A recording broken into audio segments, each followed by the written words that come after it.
우리 인간의 삶에서 고난은 떼놓고 생각할 수가 없습니다. 마치 그림자처럼 우리를 따라다니는 그것이 바로 고난입니다. 현실이죠. 에덴 동산에서 쫓겨난 그 순간부터 우리는 고생과 고통의 땅을 걷게 되었습니다. 고난은 그래서 언제나 질문을 만들어내는데 특히 신자들에게, 여러분과 저 같은 성도들에게 더더욱 그렇습니다. 우리가 고난을 당할 때, 아픔을 당할 때, 어려움을 당할 때 우리는 묻게 되죠. 하나님, 왜 그러십니까? 왜입니까? 왜 접니까? 이 질문은 단순한 의문이 아니라 영혼의 깊은 곳에서 터져 나오는 고통스러운 부르짖음일 것입니다. 하나님이 사랑이시라면, 하나님이 전능하시다면 왜 이 고통을 나에게 허락하시는지 이해할 수 없기 때문입니다.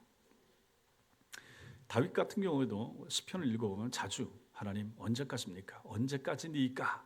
이렇게 묻는 것을 보게 됩니다. 고통이 견디기 힘든 이유는 그 끝을 모르기 때문입니다. 끝이 언제일지 알 수가 없기 때문에 통과하는 중에는 너무 힘들고 어려운 것이죠.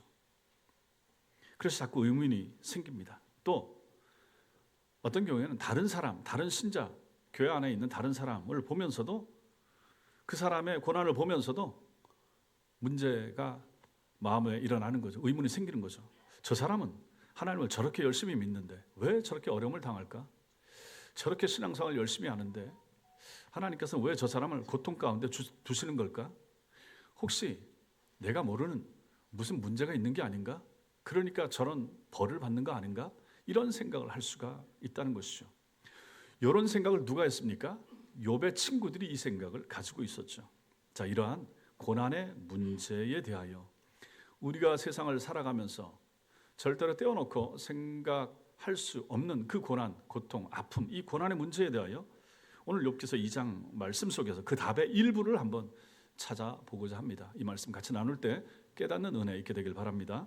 먼저는 성경에 나오는 하나님의 사람들의 고난을 좀 볼 필요가 있습니다. 성경을 살펴보면 하나님께 쓰임받았던 위대한 신앙의 인물들이 모두 깊은, 때로는 극심한 고난을 경험했다 하는 것을 알게 됩니다. 이걸 통해서 보면 우리는 이 고난이라고 하는 것은 우연이 아니라 하나님의 섭리 가운데 있는 패턴이다. 반드시 일어날 수밖에 없는 그러한 과정이다, 패턴이다, 이렇게 생각해야 되는 거죠. 고난을 말할 때 가장 우리가 성경에서 잘 언급되는 사람 욥입니다. 우리가 오늘 욥기서 읽는 것처럼 이 욥이 당하는 이 사람의 고난, 그의 고난은 어디서 시작됐는가? 천상에서 하나님 나라에서 우리가 모르는 영역에서 대화 가운데서 이것이 시작된 것이죠. 욥기서 1장 8절 읽겠습니다. 시작. 여호와께서 사탄에게 이르시되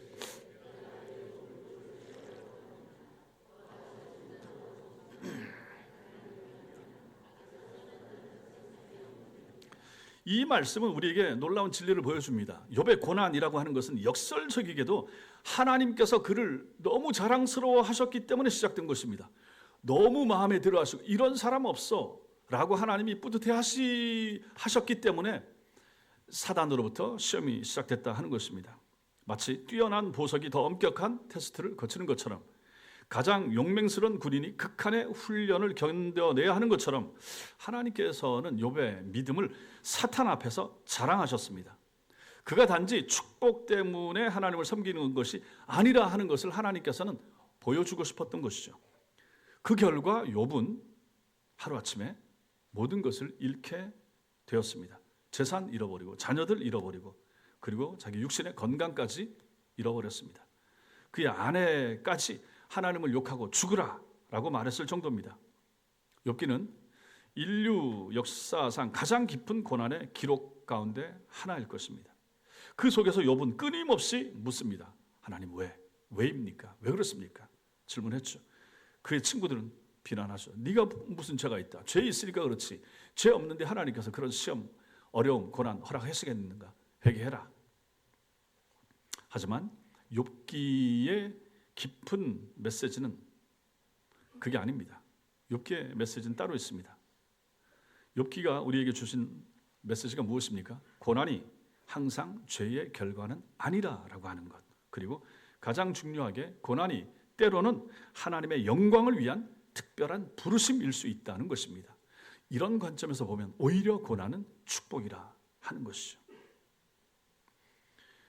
욥의 고난은 궁극적으로 저 뒤에 가면 나오지만 하나님과 더 깊은 관계, 만남 속으로 들어가는 것을 우리는 보게 됩니다. 또 한 사람이 있습니다. 아담입니다. 아담. 첫 번째 사람 아담. 아담과 하와가 함께 에덴의 완벽한 아름다움을 경험하고 그것을 잃어버린 유이한 두 사람. 이 땅에 왔던 모든 사람 가운데 에덴 동산 경험한 사람은 이 두 사람밖에 없습니다. 그걸 잃어버렸습니다. 쫓겨났습니다. 그 상실감이 얼마나 컸을까 상상해 보십시오. 그가 몇 살에 에덴 동산에서 추방되었는지 알 수가 없지만 930년이라고 하는 긴 세월을 살면서 당한 어려움을 한번 보시라 하는 것입니다. 자기 두 아들 중에 큰 아들이 작은 아들을 쳐서 죽이는 비극을 자기가 살아서 경험했죠. 자신의 죄가 후손들에게 계속하여 미치는 영향을 눈으로 경험하고 봐야만 했던 사람 아담입니다. 그게 아담의 고난입니다. 아브라함, 믿음의 조상이라고 불리지만 그의 삶은 결코 녹록하지 않았습니다. 고향을 떠나 낯선 땅으로 가는 불확실한 여정을 겪어야만 했죠. 가나안에 도착했지만 하나님이 땅을 주겠다고 했지만 땅을 소유하지 못한 채 나그네로 살아야 했던 것이 그가 마주한 현실이었습니다. 어렵게 얻은 100세에 얻은 아들, 그 아들을 제물로 바치라라는 하나님의 명령 앞에서 아버지로서의 고뇌가 얼마나 깊었을까 충분히 생각할 수 있습니다. 이렇게 아브라함의 삶은 믿음과 고난이 함께한 여정이었다. 영광만 있지 않았다 하는 것이죠. 요셉도 우리가 볼 필요가 있습니다. 요셉의 이야기는 더 극적입니다. 17세 어린 나이에 다른 사람도 아닌 형들에게 팔려서 노예가 됐죠. 보디발의 아내의 거짓 고소로 감옥에 갇히게 됐습니다. 오랜 세월 잊힌 채로 지내야 했던 사람, 이 사람이 바로 요셉입니다. 그런데 후에 그 사람이 깨닫습니다. 그 깨달은 내용이 창세기 45장에 나옵니다. 읽겠습니다. 시작. 하나님이 큰 구원으로 당신들의 생명을 보존하고 당신들의 후손을 세상에 두시려고 나를 당신들보다 먼저 보내셨나니 그런즉 나를 이리로 보내니는 당신들이 아니요 하나님이시라. 팔려서 노예상에 팔려갔지만은 그 긴 세월을 내가 지났는데 지나고 보니까 나를 판 분은 당신들이 아니고 하나님이 나를 먼저 보내신 것입니다. 이렇게 해석하는 욥을 우리는 여기서 요셉을 만난다 하는 것입니다. 또 한 사람 더 볼 필요가 있습니다. 다윗입니다. 다윗은 하나님 마음에 합한 사람이었습니다. 참 멋지고 하나님을 기쁘게 해드렸던 사람입니다. 그런데도 그의 삶도 고난의 연속이었습니다.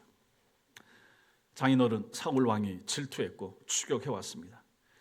자기가 낳은 자식들 사이에 서로 죽고 죽이는 비극적인 사건을 봐야만 했던 아버지였습니다. 자신의 범죄로 인한 깊은 회개의 고통까지 자기가 감당해야 했습니다.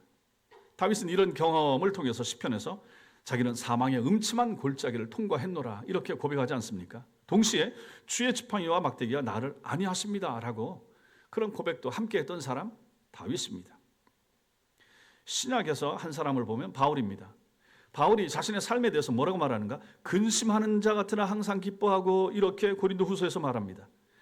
그의 삶, 그의 사역은 매맞음, 감옥에 갇힘, 파선, 배고픔, 핍박, 박해, 온갖 고난으로 가득했던 사람입니다. 그런데 그 모든 것 가운데서도 기쁨을 누렸던 사람, 참 우리가 이해하기 쉽지 않은 사람 바울이었습니다.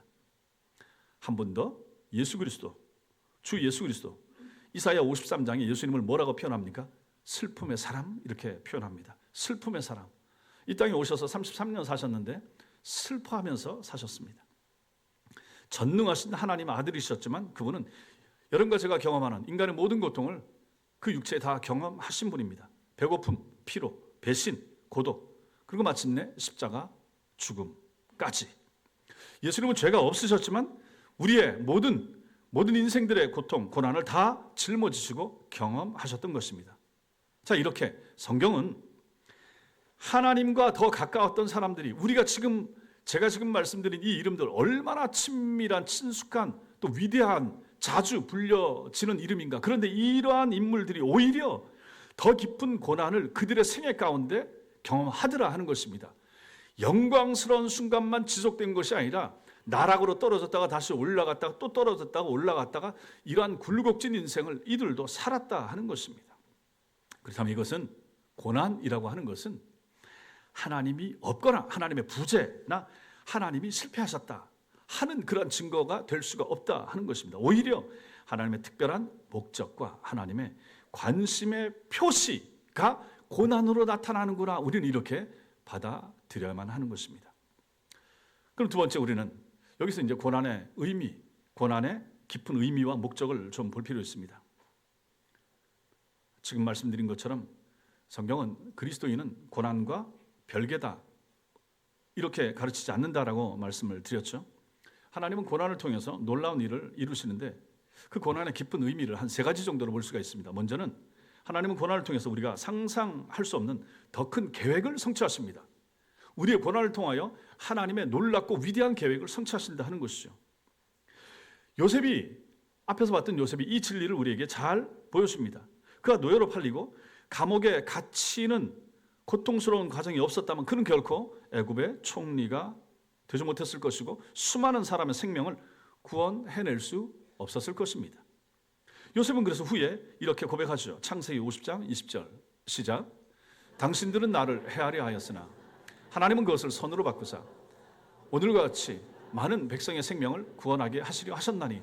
이게 이제 해답이 되는 거. 왜 내 인생에, 왜 그 젊은 날에 17살 어린 나이에 왜 형들에게 팔려서 그 눈물 나는 그 고통스러운 시간을 보내게 하셨는지에 대한 노년의 요셉의 고백이 바로 여기 있는 거죠. 당신들이 나를 해하려 했지만 하나님께서 그것을 선으로 바꾸셨다. 즉 앞에 고난을 하나님이 허락하시고 뒤에 선으로 만드신 분이 하나님이시라. 이렇게 고백을 하는 요셉의 모습을 우리가 본다 하는 것입니다. 이것이 바로 하나님의 놀라운 섭리입니다.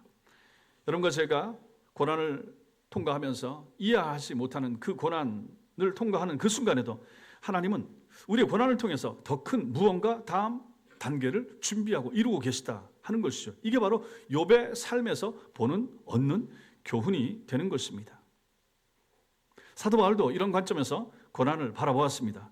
그가 로마서 8장 28절에서 말합니다. 시작. 우리가 알거니와 하나님을 사랑하는 자 곧 그의 뜻대로 부르심을 입은 자들에게는 모든 것이 합력하여 선을 이루느니라. 성도 여러분, 저 모든 것 속에 고난, 아픔, 질병, 부도, 망함, 모든 우리가 생각하기 싫은 안 좋은 것들이 전부 다 저것들도 모든 것 속에 저기 다 포함되는 거죠. 좋은 것뿐만 아니라 안 좋은 것까지 다 하나님 모으셔서 결국은 하나님 보시기에 좋은 것, 선을 이루신다 하는 것입니다. 또한 바울은 자신이 당한 고난이 다른 이들을 위로하는 도구가 되기도 한다 이렇게 설명합니다. 고린도후서 1장 4절 시작. 우리의 모든 환난 중에서 우리를 위로하사 우리로 하여금 하나님께 받는 위로로서 모든 환난 중에 있는 자들을 능히 위로하게 하시는 이시로다. 우리가 당하는 고난 때문에 나와 비슷한 고난을 당한 사람을 위로할 수 있는 여건을 하나님이 만들기 위해서도 그런 일들을 하시더라 하는 거죠. 우리는 별로 원치 않는데 하나님께서는 그렇게 하십니다. 어려움 당하는 사람에게 그 어려움을 경험해 보지 못한 내가 위로한다고 했을 때 그게 얼마나 마음에 와닿고 진정성 있게 그에게 위로와 격려가 될 것인가. 그런데 내가 그와 비슷한 경험이 있다 그러면 얼마나 우리는 그 사람 마음을 이해를 더 잘 할 것이며 가서 위로를 할 때 그 사람이 내 말을 통하여 위로가 되고 격려가 되고 다시 소망을 얻고 일어날 수 있는 힘이 되는가.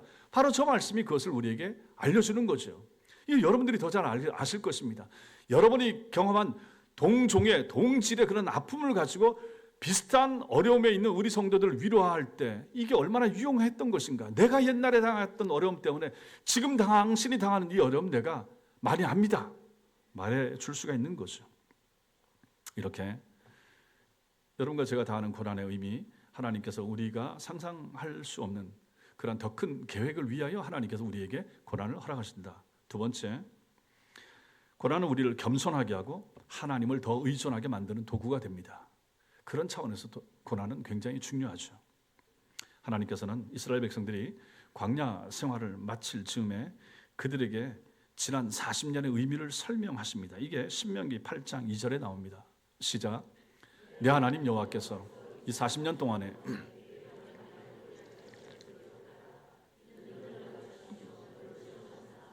내 마음이 어떠한지, 그 명령을 지키는지 지키지 않는지 알려 하십니다. 잘난 체하며 뽐내거나 자기만 생각하는 교만한 상태에서는 하나님의 은혜를 온전히 경험할 수가 없습니다.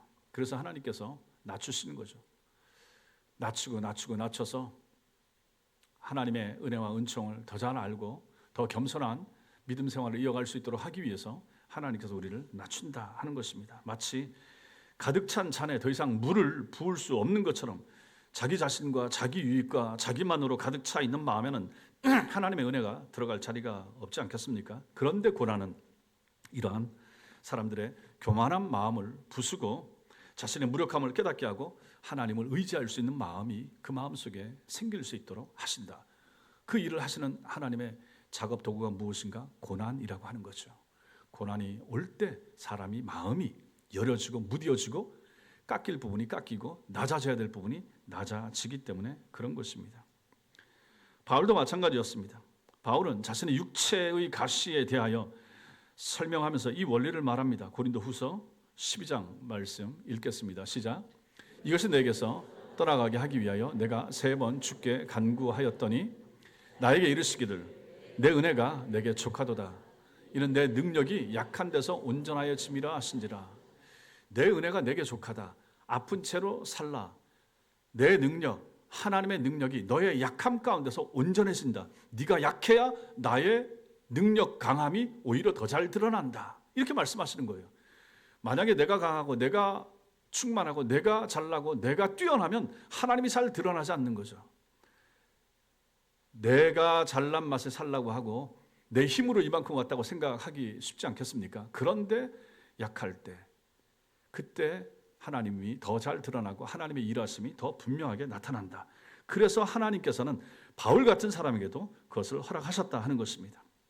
그래서 바울은 자신의 약함이 오히려 하나님의 능력이 더 잘 드러나는 통로가 되는구나 하는 것을 깨달았던 것이죠. 세 번째, 하나님께서 여러분과 저에게 고난을 허락하신 이유는 고난은 하나님의 선하심을 더 깊이 경험하는 과정이 되기 때문에 우리에게 그것을 허락하시는 것입니다. 성도 여러분, 그리스도인들에게, 성도들에게 죄에 대한 형벌로서의 고난은 없습니다. 죄에 대한 형벌로서의 고난이 이 땅에서 조금 있을 수 있지만 나중에 천당과 죽은 다음에 받는다든지 이런 건 없다라고 하는 것입니다. 그리스도께서 우리의 모든 죄를 위한 형벌을 이미 십자가 위에서 다 감당하셨기 때문에 우리가 당하는 어려움이나 어떤 책망이나 이런 것을 이 땅에서 다 받고 말지 죽은 다음에 또 거기에 대한 어떤 대가 이건 없다라고 하는 것입니다. 그럼에도 여러분과 제가 세상을 살면서 여러분과 저에게 고난과 아픔이 오는 것은 의미가 있다. 무엇인가? 하나님의 선하심을 더 깊이 맛보고 하나님을 더 많이 의지하게 하는 통로로서 하나님이 우리에게 그것을 허락하신다 하는 것입니다. 다윗이 자신이 편안하고 안락한 환경에서가 아니라 사울에게 쫓기고 생명의 위협을 느끼는 상황에서 오히려 하나님의 선하심을 맛보아 알지어다 이렇게 말하는 것을 우리가 보지 않습니까? 하나님의 선하심은 우리의 형통함, 우리의 잘됨, 우리의 번성 가운데서 많이 맛보는 것이 아니라 오히려 우리가 어렵고 아프고 힘든 가운데서 하나님의 선하심을 더 깊이 더 많이 맛볼 수가 있다 하는 것을 먼저 맛보았던 사람이 다윗이고 그것을 우리에게 알려주는 것이 하나님의 이 고난이라고 하는 도구라고 하는 것입니다. 고난 중에 경험한 하나님의 위로와 하나님의 도우심 그리고 하나님의 놀라운 구원의 역사, 이것은 평안할 때 경험하는 축복보다 훨씬 더 깊은 영적인 성장, 성숙, 영적인 흔적을 우리에게 남기는 것이죠. 욥의 고백을 보면 욥의 모든 고난의 과정을 통과한 후에 마침내 욥이 이렇게 고백합니다. 욥기 42장에 시작. 내가 주께 대하여 귀로 듣기만 하였사오나 이제는 눈으로 주를 배움나이다. 하나님의 능하심, 하나님의 선하심, 하나님의 도우심, 하나님의 역사하심을 귀로 듣고 하다가 이제는 몸으로 체험하면서 그 고난의 긴 터널을 통과하고 마침내 욥기 끝부분에 와서 아하, 이제는 내가 하나님이 어떤 분이신지 눈으로 뵙습니다. 직접 체험합니다. 더 내 마음이, 신앙이, 하나님 인식이 깊어졌습니다 라고 고백하는 욥을 보는 것입니다. 이론적으로만 알던 하나님을 실제적으로 더 많이 경험한 욥의 고백이 되는 것이죠. 이것 때문에 하나님이 여러분과 저 그토록 하나님이 여러분들을 사랑하심에도 불구하고 여러분 인생에 여러분 삶에 고난이 있다 하는 것이죠. 지금 여태까지도 있으셨지만 지금도 통과하시는 분이 있을 수 있고 앞으로도 우리 인생에 고난은 있다. 신자의 인생에 얼마나 열심히 했든지 간에 얼마나 충성하든지 간에 기도 생활을 얼마나 많이 하든지 간에 상관없이 하나님의 의도와 의사가 뜻이 있으면 어떤 때 어떤 과정을 통하여 하나님은 여러분과 저에게 고난을 주신다라고 하는 것입니다. 복음은 우리에게 이렇게 하나님의 선하심을 알려줍니다. 계시하죠. 하지만 그 선하심이 우리 삶의 모든 순간, 심지어 가장 어두운 골짜기에서도 실제임을 경험하는 것은 고난을 통해서입니다. 고난은 하나님의 신실하심이 단지 말씀에만 있는 것이 아니라 우리의 모든 상황 속에서 살아 움직이는 현실임을 우리에게 깨닫게 하는 것이죠. 그래서 고난을 너무 버거워하거나 너무 힘들어하거나 없었으면 하고 너무 바라지 마시라 하는 것입니다. 세 번째, 이 고난과 신비롭게 연결되는 지점이 있습니다. 영광입니다. 고난이 영광하고 연결되더라. 이것은 인간의 논리로는 이해하기 어려운 역설적인 진리입니다. 하나님의 백성이 경험하는 고난은 단순한 불행이 아니라 하나님께서 그들, 하나님의 사람들의 믿음을 믿기 때문에 그 사람에게 고난을 주신다. 이렇게 볼 수가 있습니다. 욥의 고난은 하나님께서 그의 믿음을 사탄 앞에서 자랑하셨기 때문에 시작됐다. 앞에서 말씀드렸죠. 내 종 욥을 주의하여 보았느냐? 그와 같이 온전하고 정직하여 하나님을 경외하여 악에서 떠난 사람 세상에 없다. 사탄아, 저런 사람 없어. 아브라함에게 아들을 바치라라고 명령하신 것은 그의 믿음이 감당할 수 있다고 하나님께서 믿고 기대하셨기 때문에 하나님이 주시는 시험입니다. 여러분과 저에게도 마찬가지입니다. 나한테 왜 이런 어려운 시험을, 하나님 나 이거 견디지 못해요. 그런 말 하지 마시라 하는 것입니다. 견딜만 하니까 주시고 피할 길도 내시는 분이 하나님이시라라고 구약과 신약에서 계속해서 말씀하지 않습니까?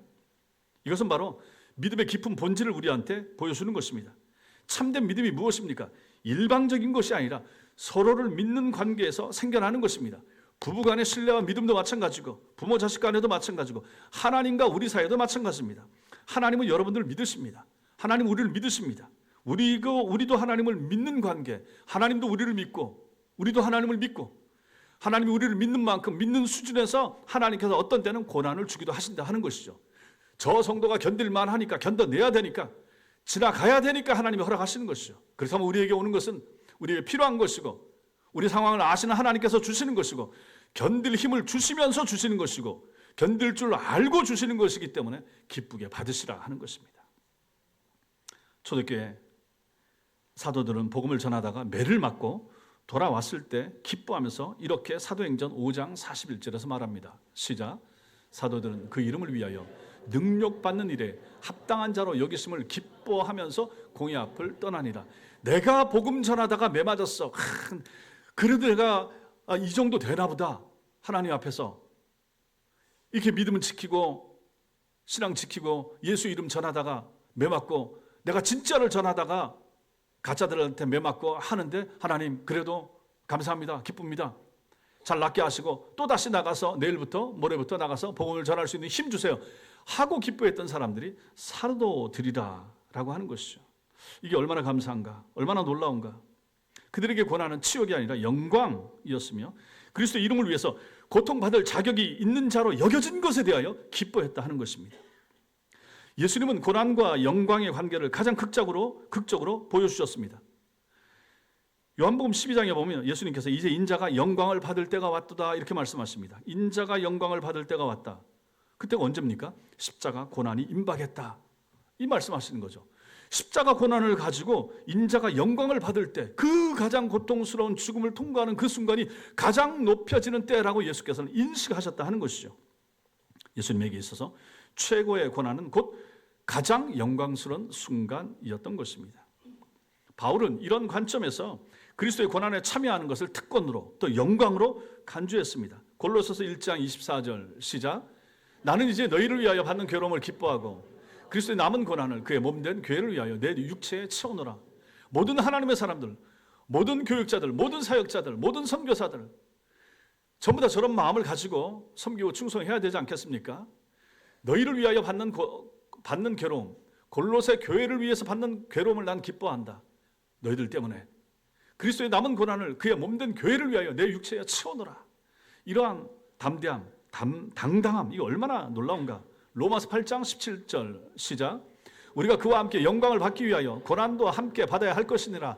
천당만 너무 사모하지 마시고 천국 가기까지의 이 땅에서 하나님과 교회를 위해서 받아야 될 고난을 거부하지 마시라라고 하는 것입니다.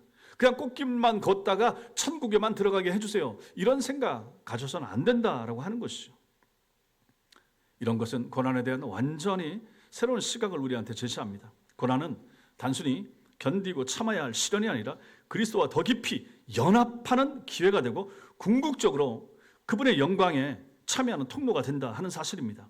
욥이 극심한 고난 가운데서도 그가 나를 죽이실지라도 나는 그를 의뢰하리니라고 고백하는 그 모습을 보시라. 이렇게 고백할 수 있었던 것은 그의 고난이 하나님과의 더 깊은 관계로 이어질 것을 욥이 영적으로 느꼈기 때문에 이렇게 고백하는 것이요. 그가 나를 죽이실지라도 나는 그분을 의지하고 나아가겠습니다. 이처럼 고난은 여러분과 저를, 성도를, 그리고 교회를 변화시키는 강력한 도구가 됩니다. 로마서 5장에서 바울은 고난이 가져오는 영적인 성장의 단계에 대해서 로마서 5장에서 말을 합니다. 로마서 5장 시작. 우리가 환난 중에도 즐거워하나니 이는 환난은 인내를, 인내는 연단을, 연단은 소망을 이루는 줄 알미로다. 금이 불 속에서 정련되어서 순금으로 되어 가듯이 여러분과 저 우리의 믿음도 고난의 불 속에서 정련이 되는 것입니다. 베드로가 이것을 베드로전서 1장 7절에서 묘사합니다. 시작. 너희 믿음의 확실함은 불로 연단하여도 없어질 금보다 더하여 더 순수한 신앙, 더 순수한 믿음으로 나아가도록 하기 위한 하나님의 작업 중에 하나가 성도 삶에 다가오는 고난이라 하는 것이죠. 정련되는 불을 통과하는 과정은 고통스럽지만 그 결과는 아름답고 가치 있는 것입니다. 더 나아가서 고난은 우리를 그리스도의 형상으로 변화시키는 하나님의 방법이기도 합니다. 로마서 8장 29절 시작. 하나님이 미리 아신 자들을 또한 그들의 형상을 본받게 하기 위하여 미리 정하셨나니. 그리스도는 고난을 통해 순종을 배우셨고 우리 역시 고난을 통해서 그분을 닮아가게 되는 것입니다. 이러한 일들을 위하여 하나님께서 여러분과 저에게 고난을 허락하신다. 이렇게 우리가 안다면, 이렇게 믿는다면 우리가 고난을 나쁜 것이라고, 싫은 것이라고, 고난이 다가오지 않았으면 하고 바라기만 하면 되겠습니까? 그럴 수가 없다 하는 것이죠. 사랑하는 성도 여러분, 여러분도 마찬가지고 저도 마찬가지고 살아온 시간들 가운데 더 혹독하게 어려움을 당한 사람도 있었을 수 있고 좀 덜하게, 좀 편안하게 인생을 살아왔을 수도 있습니다. 우리가 지나왔던 지난 60년대, 70년대, 80년대 이런 시간들보다 지금 20세기, 지금 21세기 이런 시대에는 예전에 당했던 고난이나 어려움 같은 것들은 더 없는 시기를 우리가 통과하는 거죠. 참 살기 좋고 좋은 시대, 좋은 시절을 우리가 살아간다 이렇게 생각할 수가 있습니다. 그러나 이러한 우리들 인생 여정 가운데서 반드시 고난이 있다. 폭풍우가 몰아치고 어둠이 우리를 둘러싸며 고통이 우리를 집어삼킬 때가 있다 하는 사실을 우리는 알고 있으며 또 이것을 인정하는 것이 필요하다 하는 것입니다. 그 순간에 우리는 하나님께 왜입니까? 왜 그렇습니까? 왜 접니까? 라고만 묻지 마시라 하는 것입니다. 이 질문이 자연스럽고 정직하긴 하지만 오늘 욥기의 말씀은 우리에게 더 깊은 관점을 제시하고 있다 하는 것이죠. 하나님은 욥에게 왜 이러십니까? 여기에 대하여 직접적인 답변을 주지 않고 대신 하나님이 하신 일이 무엇입니까? 자기 자신을 보여주십니다. 하나님을 보여주십니다. 그러자 욥이 전에는 하나님에 대하여 귀로 듣기만 했지만 이제는 눈으로 하나님 봅니다. 이렇게 고백하게 되죠. 이것이 바로 고난의 궁극적인 목적인 하나님을 더 깊이 알아가는 것입니다. 하나님과의 사귐, 하나님을 더 깊이 알아가는 것, 하나님 체험, 고난을 통한 하나님 경험, 이게 하나님 입장에서는 중요하다 하는 것이죠. 우리는 아프지만, 우리는 힘들지만 하나님께서 우리를 고난의 코너로 몰아넣으셔서 우리로 하여금 하나님만 바라보도록 세상을 놓고 손 놓고 하나님만 의지하고 하나님께 손 내밀고 하나님 앞에 엎드리도록 하나님 앞에 울도록, 하나님 앞에 부르짖도록, 그리하여 하나님과의 관계가 더 깊어지도록, 더 하나님의 자비하심만 의지하도록, 더 천국만 소망하는 하나님의 사람이 되게 하기 위하여 하나님께서 이런 작업을 모든 참된 하나님의 사람들, 모든 구원하여 하나님 나라로 데려가기로 작정하신 하나님의 사람들에게는 이러한 과정을 허락하시더라 하는 것입니다. 이것이 바로 하나님의 자기 계시입니다. 나는 이런 하나님이야. 나는 복만 주는 그러한 하나님이 아니야. 잘못 알고 있어. 반만 아는 거야. 나는 어려움과 아픔과 고통과 눈물의 골짜기도 통과하게 하는 그러한 전능하신 여호와야. 그 가운데 나는 너를 작업할 거야. 너 속에 변화되고 성숙해져야 되고 잘라내야 될 부분들이 있기 때문에 나는 그 일을 지금 내 인생, 내 삶, 직업, 가정 속에서 그 일을 하고 있노라라고 하나님은 말씀하시는 것입니다. 여러분이 지금 어떤 시련이나 고난 가운데 있다면 그것을 단순한 불운이나 형벌로 해석하지 마십시오. 그 안에서 여러분을 향한 하나님의 신뢰, 하나님의 사랑을 발견하셔야 합니다. 십자가 다음에 부활이 있었던 것처럼 우리의 고난 이후에 영광이 기다리고 있다 하는 것을 기억하시기 바랍니다. 그래서 바울이 로마서 8장 18절에서 말합니다. 시작. 생각하건대 현재 고난은 장차 우리에게 나타날 영광과 비교할 수 없도다. 우리같이 편안한 시대에 살면서 저게 얼마나 마음에 와 닿을까. 그럼에도 불구하고 성도 여러분, 여러분들이 어떤 어려움을 당하시더라도 신앙 안에서 이겨내시고 믿음 안에서 극복하시고 그러면서 현재 고난은 장차 나에게, 장차 내 인생 앞길에 주님 앞에 섰을 때 나타난 영광과 그 영광과 비교할 수가 없겠다라는 이 믿음을 꼭 마음속에 가지시길 바랍니다. 그리고 성도 여러분, 여러분들의 고난을 하나님 앞에 내어놓으십시오. 사람 찾아가지 마시고 다른 거 붙잡지 마시고 하나님께서 그것을 변화시켜서 놀라운 증언과 영적 성장의 도구로 여러분의 고난을 사용하실 것입니다. 욥이 모든 것을 잃고 나서 더 많은 것을 욥기 뒤에서 돌려받은 것을 보는 것처럼 여러분도 저도 고난의 불 속에서 정련되어서 더욱 순금처럼 빛나게 되는 순간이 올 것입니다. 주님께서 여러분의 눈물을 닦아주시고 고난의 밤을 통과하여 영광의 아침을 맞이하게 해주실 것을 믿으시기 바랍니다. 이것이 우리의 소망이며 이 소망이 여러분과 저 우리 모두를 붙들어 주시기를 주님의 이름으로 축원합니다. 기도하겠습니다.